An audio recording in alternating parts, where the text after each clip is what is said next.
You're watching the Go Crying to Walk In podcast. I'm Chef Cholo, and you already know. As usual, we are powered by Hospitality News Magazine and Hospitality News Magazine Online. If you're into hospitality and you want to know about happenings, you want to see pictures of cool people hanging out at parties, you want to know anything about this industry, look no further than Hospitality News Magazine and Hospitality News Magazine Online. And if today or any day you like anything that you're seeing, please hit the like and subscribe. Today's guest is a very interesting person, someone that I've always kind of knew and I've looked up to and, never really worked together with, but he's a great brother and an awesome chef, Rich League. We're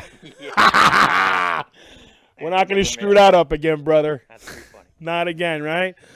So, Richie, I was saying before when we were first hanging out, when I was at Garden City Hotel, and, that was my second hotel after college. I went to the CIA, and it was my second hotel. And, I'd already worked for, like, some legends, John Erickson and those guys at the Royce Cohen Hotel who had, had already earned their stripes at the Garden City. So when I went there, I already was, was one of a couple of up-and-coming guys.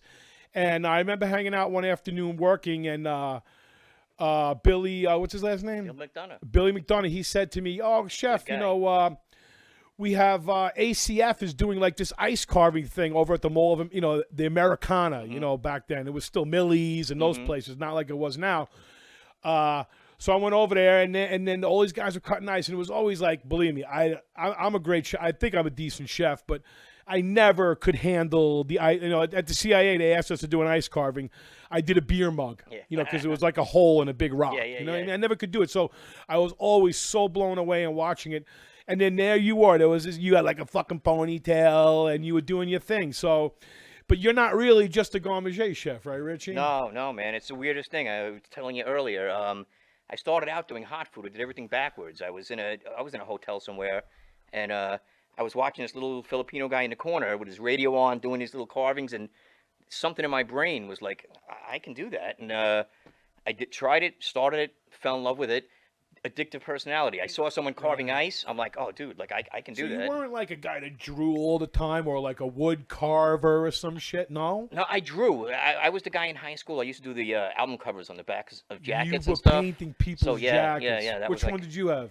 AC/DC Back in Black? Believe it or not, a guy named Pat Travers was the only that. And I did a bad Pat company Travers thing. is cool. Yeah, yeah, I like guitar player, right? Yes, sir. Yeah. But that was the only art kind of stuff I did, and once I fell into food, it's literally the kind of thing like you understand it. I wake up every day. I got to create something. Like I just got to create. I can't sit behind a desk. I can't. It just the whole thing about creating, whether it's art or food or. Good thing everybody's got to eat. That's it, man. So that was like an ACF thing that was happening that day, right? Yes. You were involved with the club back then? I was, it's funny because I left New York, I don't remember what year. I was down in Florida for a good handful of years, and I crashed and burned pretty hard. Pretty wickedly. Pretty wickedly. I came back, I did time. I came back, I did 2 years living in a rehab, and when I came out, I went to culinary school, and while I was in culinary school at New York Tech, I met a Gunther Grossman. Good man. But everybody used to whisper about this ACF thing, and back then, you used to have a sponsor to get in, and you used to have this. It was really kind of secretive, and I was determined. So I actually looked John Erickson up. I can't even tell you how I got his name. Right. Like someone slipped me his name on a piece of paper or something. But I called this guy directly. Where were we doing the meetings back then? Do you remember? It was at the. I don't think it was called the Royce Carlton. It was the Huntington Hilton. Yeah, I mean, who knows? It had a couple of iterations. Yeah. But I literally talked to John Erickson. I told him, I said, look, I don't have a sponsor. I'm just this guy, and I'm determined. And he invited me to a meeting, and it blew me away, man. Like I met such high quality people. I told you, I just spoke with Paul Thompson this morning. Paul's still in the club now. Roland's still in the club now. I'm so excited, man. That the conversation I had with Paul this morning about how you're breathing life into the thing, and all the young people coming up, man. Because shout out Paul Thompson. I can't big time. I love Paul. I just spoke. We did the 5-borough bike tour yesterday. Let's talk about that. You rode your bicycle for 40 miles 40 yesterday, miles, brother? man. I make really stupid decisions like quite often. Like this sounds like fun, and I just go and do it. You got to buy the ticket for that. I had to buy 2 tickets. I tickets. went with I wasn't going to do it alone, so I invited a dear friend of mine, Madeline. And You're a smart guy, always. yeah. You're good. So I bought the 2 tickets, and once I bought them, I was kind of committed. It sounded like fun, but the more I looked into it, and people are telling me, you need to train for this. I'm like, oh man, what did I get myself into? You didn't train. I didn't train at all. I didn't do anything. I woke up yesterday morning and You stretched out a little bit. a little bit. Maybe a little bit. Threw the bikes on the back of the truck, drove to Staten Island. A couple of Red Bulls. And no, man, no, I don't do those things. You don't mess with I got that. some crazy stories with that stuff. Yeah, no. They're bad for your heart, man. No stimulants. I don't mess with my heart anymore. I used to mix it with vodka until I read what it does to you. Yeah, Not a good idea. It's bad news, man. It's bad news. But yeah, so we rode 40 miles in about 5 hours yesterday. The hills, Central Park, Verrazano Bridge. And they close everything off. They closed whole of New York You're City. following cops? No, it's closed Nothing. off. Nothing. I was in the fourth. 32,000 people. Let me ask you a question. Say it starts at 10 o'clock. How long is guys going over the starting line? An hour? Half hour? No, long. It's longer. There were 6 waves. I was in the 5th wave. So 32,000 people. How many bikes in a wave? I don't know. That's what It was massive. So it's 32,000 people divided by 6. Nobody's falling over and riding over each other? I saw a couple of accidents. Yeah. They have a Facebook page for this bike ride, and apparently people are sharing. Like guys were wearing GoPros and they went down, broken arms. Like it's nuts, man. Not Richie. 5. No. You made it all the way, bro? Dude, it was probably one of the most challenging things I've done in recent years. And Paul called me this morning to see like how Paul you feeling. Did it, right? Paul did it too, man. He finished. He left before me and finished. Paul's a before me. madman, though. He's like a sailor, though. He has a yeah. sailboat, right? You know that, right? I he know, goes man. places. He doesn't go like around the Sound. He'll go to Florida or something. Maybe yes. even the Bahamas. Or something. I already have my sailboat named. Like Paul. You're down with that. Paul has been an inspiration to me for a long time. A lot of these ACF guys were, man. Back then, when I was just starting to rebuild my life. I looked at guys like that too. I met was these younger, guys. Yeah, Joe Pellicani and oh my God, man, just so many of these names I could keep pulling up. I met you then. Yeah. And it's weird because I've always taken this off kind of course. Like everybody was doing the hotels and the restaurants. I did kosher catering for 6 years. Yeah. Because it worked. I had 2 young kids, and I was like, man, you know what? I've done this. I've done that. That scene works for you, yeah. Yeah, I got to do my garde manger and my ice carving, and I still got to do Right. I like everything about this industry.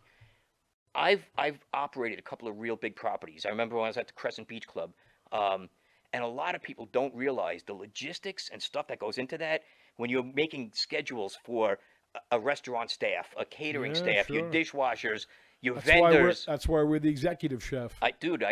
I love that stuff, though. I eat it up, man. I'll do it 24 hours. And then I love working in the kitchen. I love doing the ice carving. I like the computer end of it, like the design work. I'm in love with this industry. And when I first started meeting these guys back then, it was people with the same kind of passion. Like they got it. And I felt that brotherhood. And 30 some odd years later, man, I'm still, you and I never worked together, but our paths have crossed a couple of times. Parallel. I told you, when I first got the job at the Crescent Beach Club, and you texted me, said, "Go ham." Go ham. I'm going to the Urban Dictionary. What is that? I said, "Oh, dude, that was awesome." Yeah. I'm lucky to work with young people, so that's good for me. Yeah. It's great though, because when I left, I remember I was looking for work, and you actually called me, and you were referring me to go to the Swan Club. My boy Lou. I was honored though, man. I'm like, dude, like someone thinks that highly of me. Like that was huge. Man. Yeah. But there have come a couple of times where like it was. We were close. Yeah. It's a good thing. Close. But we don't have to work together. We understand one another, and we respect one another. I think that's what's great about the American Culinary Federation is that we can sit around and recognize each other. And, it's always a cool group of guys that don't really sit around and like, hey, this is what I've done type of thing. Mm-hmm. It's never really been that kind of group, which is always a turnoff to me to sit around and hear another story, whatever the numbers of another company, whatever. I want to hang around and, talk about cool stuff. Football. Yep. You're a Giant fan, right? I'm a big-time Giant fan. You know what I mean? I know. Forever. I like to try and, get that. And I think the club has always kind of inspired that. We have great demos. Mm-hmm. And we have an awesome, student membership. You know, and it's thanks to guys like, Spiro and, and Rich Simon. I don't know if you know Richie I know Rich well. Simon, The yeah, guy's a yeah. fucking legend. Way back, And Larry Weiss, all those old Larry, school and guys, they've been man. teaching these young kids. And the BOCES, again, I'm a graduate of the BOCES program. I probably wouldn't have made it out of high school if there was no BOCES. Yeah, brother. You know what I mean? yeah. Same. And it catapulted me. So I think the ACF is awesome for that. Hey, it's your boy Chef Cholo from the Go Crying to Walk In podcast. And if you're like me, you yearn for that old school relationship between purveyors and chefs. Nowadays, they got me going on a website, looking up my own orders, placing my own orders. I don't even know if the thing's going to get delivered the next day. I got nobody to talk to. If you're looking for that old school service with aggressive pricing, look no further than American Food Connection. What you do is you call the number at the bottom of the screen, you ask for Danny, and you get it straight. You already know. But like I was saying before, you're not into any kind of television or anything like that. I haven't watched television in so many years now, man. I communicate Just with go the world. crying the walk-in. I communicate to the world through like Facebook, and I got turned on to your podcast, and it's so cool to see these guys like Steve Bello a couple of weeks back, man. That was great, right? These are guys who, again, they really highly impacted my life, and to hear that you guys are still doing these meetings, and we're gonna drag you back in, buddy. Dude, I'm looking forward to it, man. Because there's a lot of young people that would love to see. I mean, not everybody knows this guy is nasty, the prince of the paring knife. Yeah. At Halloween time, your social media page is probably one of the most exciting things that I've seen. You take, everybody can carve a pumpkin. I mean, not everybody can carve, but you see people carving pumpkins. Yeah. But I see you look at that pumpkin, and you're like, you're seeing that thing, that wicked face you made. I can tell you saw that before it was there. Yes, you know all what I the mean? time. Well, not anybody can't do that. Yeah, people put a template on it, they do that, but when a bump on the side of the pumpkin becomes its nose or something like that, it's bitching, man. And I think that Abe's going to put a couple of pictures up when we do this. Yeah, Thank you. And everyone will get to see all that. It's fire, man. It's funny. I got to interject this quick story. There's a story behind why I do those pumpkins. I was working at the Pelham Split Rock Golf Club up in the Bronx in 2009. I took over, and they had never done catering. They literally 3 years worth of renovations. They hired me. I went in there, started the whole program. And the golf club up in Pelham. It's the biggest park in New York City, 3 times the size of Central Park. Wow. They have 2 golf clubs, Pelham Bay and Split Rock. And we were right in the middle. But one year in October, my GM, Elizabeth, took a chance on me, hired me, didn't know me. We opened this place up, and she called me up and she goes, Fox 5 wants to come in and do their morning show. No, they want to do the weather report. I forgot the guy's name. Oh man, Storm Field. No. I know if but they wanted to do their morning weather thing, and we had to be there at 3 a.m. Everybody was supposed to come in costume, and can I do a bunch of pumpkins? And I had never really done them before. You're kidding. So I spent 2 nights, and I'm carving pumpkins up like crazy, and we laid them all out. And yeah, I thought they were pretty cool. But nasty, I say that. I called my mom up and I said, look, you gotta wake up at 4 a.m. to watch this, blah blah blah. Right. My pumpkin's gonna be on the air, and they came on, and he did his thing, and they showed a couple of scenes, and I called my mom up at 5 a.m. I'm like, oh my God, did you see that?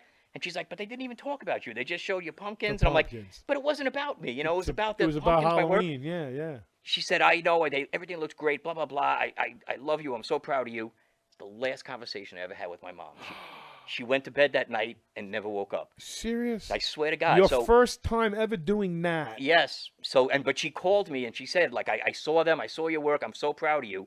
That was the last conversation. She was in a hospital when you talked to her? No, she just went to bed. She went to bed. Nobody saw her coming. But every year Good way since to go, then, brother. Yes, sir. Every year since then, I have to do at least 15 pumpkins. I said, your social media is it's flooded with it, man. It's grown to this thing, man. That was in 2009. I see. You're at Uncle Giuseppe's, you do it. You're at the nursing home, no matter you do where it. I am, You're I got to do it. The thing. East Wind, you do it everywhere. Everywhere I go, I have to do pumpkins. No matter where I am, and it always seems to work. That I am somewhere. I did a wedding one year. Newsday called me up one year, and they did a live thing. It was one of their first live things through Newsday on Facebook. I think it got like 100,000 views, which is like unheard of, unbelievable. Of 100,000 views. staring at a camera and doing something for 30 minutes and like a pumpkin. Right. Yeah, it's a lot, man. It's a lot, but that was so cool. So I do these pumpkins every year, and it's very cool, and people seem to like it. And I love this shit. I love doing ice. Can I say that? Shit? Yeah. Yeah. Okay. Kid show. So I said it. Yeah. Kid show. Sorry. It's all good. So, like, what are you up to now? What have you been doing now? So I was at Uncle Giuseppe's for 4 years. Out of nowhere, 2 years ago, I went seal watching, and I'm walking along the beach. Here on Long Island? Here on Long Island. Out You got east, seals? Cupsog Beach. Yes, sir. It's awesome, At man. Cupsog? Yeah, my yeah. favorite very beach. cool. Very cool. But I went there and I got nauseous. Go there and when it's nice, though. I went home. Yes. I go there in the summer. Yeah, I went there off season. I do everything off season. But I called my You're doctor. an off-season guy. I'm always an off season guy, and I like being like that though, man. You can dig it, man. It's more fun. But when I called my doctor, he insisted, like, my history, blah blah blah. You got to go to the hospital. It was during COVID too. You Oh. got to get tested, and they put a camera in and they run I these think I tests. remember that on your Facebook. And they yeah. came back and said, "Look, dude, like, we don't know how you're standing up. You need emergency open heart surgery the minute the bed So opens you had a up." complete blockage. Like 3 of them. You a cigarette guy most no. of your life? Younger? Up until younger, the big time, Right. Marlboro guy. But they gave me like a 3-day heads up. You have 3 days, and we're gonna shut your heart off, take it out, do whatever we do, and What? yeah, they cut my leg, they cut this. But I was in recovery from that. I could barely breathe and get out of bed, and I get a phone call from a friend of mine, Ron Isaacs, and hey, I just heard about this opportunity. You got to go check it out. It's right in your wheelhouse. What you should be doing, Eastwind. Right. Took the job, went to Eastwind.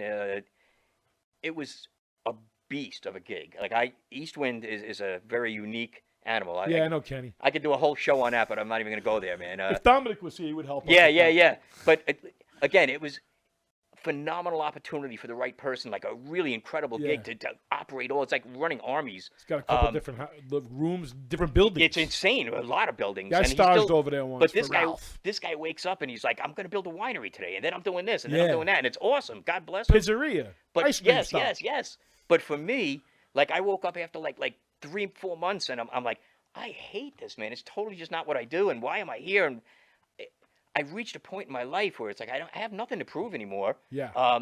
So we went to go. A friend of mine, Judy, my companion now. We went to go watch a sunset. That's 2 different names on the podcast, Richard. Dude, I'd say I this is my life, man. Is Judy? This is the girl on the bicycle? Yeah. But that's just I won't go there. It's all Okay, brother. Yeah, it's all good stuff, man. I'm a very happy guy. All right. Couple of disastrous past relationships, so now we just don't. That word doesn't go with me, man. I'm just here to have fun. So we went to go see a sunset, and we're drinking hot tea, and I'm watching the sun go down, and I just got this overwhelming feeling of peace come over me, and I said, man, this is all I want to do right now. It was like, how do I just do this and support myself? And 2 minutes later, I had this idea. I looked at it, I said, I just got an answer. Like, I asked that out loud, and this answer popped in my head. I had this crazy idea, and we started talking, and I said, but if we start something and we do something together, what are we? What do we represent? And Judy said, we're just like 2 happy hippies. That's it. And Boom. I started a company called 2 Happy Hippies. Now, this is before they cut your heart open or after? No, this was after. I left Uncle Giuseppe's in recovery, and I was at Eastwind, and I just got this crazy idea, and we started a company.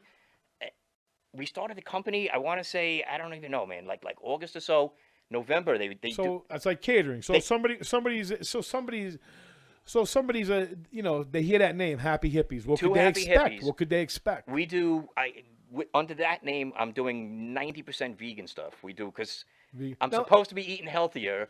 Right. And so if I'm cooking it, I'm usually eating it. Yeah. Well, let me ask you a question. When you say vegan, I mean, like, are you just doing really awesome, inventive things with fresh vegetables? Or are you like with this impossible stuff? I'm not a big impossible guy, but I'm not into that impossible. I'm really big into balancing. Like I always want to have proteins. I always want to have a carbohydrate and a vegetable.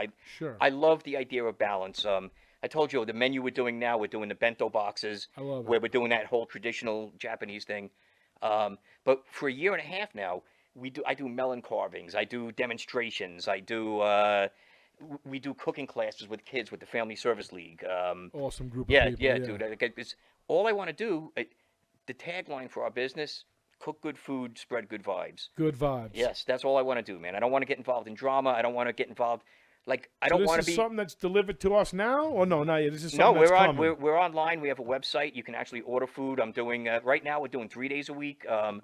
We just got this amazing opportunity where we're moving into a kitchen. Um, it's inside of a private residential community, so I Where is have to this do a at? separate. It's out east. It's out by. Is it a secret? It's they don't really they don't want us to share. I had to do a DBA as a separate Right. company Well, you're not allowed to just come for visit them. Richie. Then. I'm not allowed to. Yeah, you're not allowed to come see me. But the fine people of this community are in for something very Yes, nice. yes, We can make yes. sure that they know that. And Right, brother? I can do, yes, sir. Oh man, I'm so excited. We're doing a good deal of vegan stuff. We're doing the bento boxes. We're doing, again, I love what I do. So, for the first time in many years, man, Uncle Giuseppe's, you're cooking this. Like, I'm just doing Italian food all day, every day, Listen, every Uncle day. Giuseppe's might be a sponsor soon. Let's not get too crazy. No. I'm only kidding. I'm not saying nothing wrong. But when you go to Eastwind, it's a thing that's already established, and you're just cooking their kind of food. Right, Kenny? Maybe I need a little sponsorship. You know what I mean? I know, Kenny. It's been a long, long time. I was talking about the I'm Bronx afraid to have Kenny on because he's quite a star himself. I might get shadowed. You know what I mean? at the Pelham Split Rock Golf Club. When I went for my chef's tasting, I brought the tortellonis from Pasta People. That was one of the things that I brought. That's how you got the job. That's could be, man. It was the taking of the Pelham. 1, 2, 3. Could be that was. I didn't get any cut off. Yeah. He's looking for his. He's looking to get his beak wet on that one. That's such a man memory. All right, so listen. So I'm, to wrap this thing up today, I'm going. I always stalk people before. I have to look for for content, right? So I'm going over your social media, and we got 52 mutuals, right? And I get to the last name, and everyone else is a chef. I was gonna say they're all chefs. Yeah. And I get to the last name, and I see. no. Hey, quiet down over there. Hey.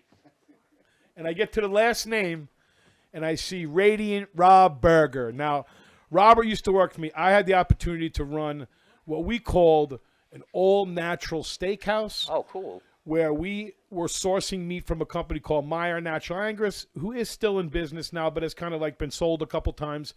And what that was raising cattle, with following husbandry laws, no machinery on the farm, only horseback. Mm-hmm. I was lucky enough to spend a couple weeks at the farm, where we saw all kinds of wild things. I saw a man put a glove up to his elbow. Oh no, man! Don't And go put there. it inside of a cow's rectum. I said, "Why is that little guy putting his hand inside the cow?" Oh.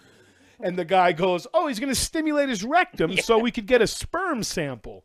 He goes, "We don't want to send him into the girl cows, and he's not, and he's shooting blanks." I was like, "Wow, I don't want that guy's Yeah, job." man, But my yeah, point is that we were running this really advanced restaurant in a den of iniquity, so that's why it never worked. But but we were serving all, every piece of produce we bought for the restaurant, down to the lemons that you get in a drink. All the mixers were made by hand.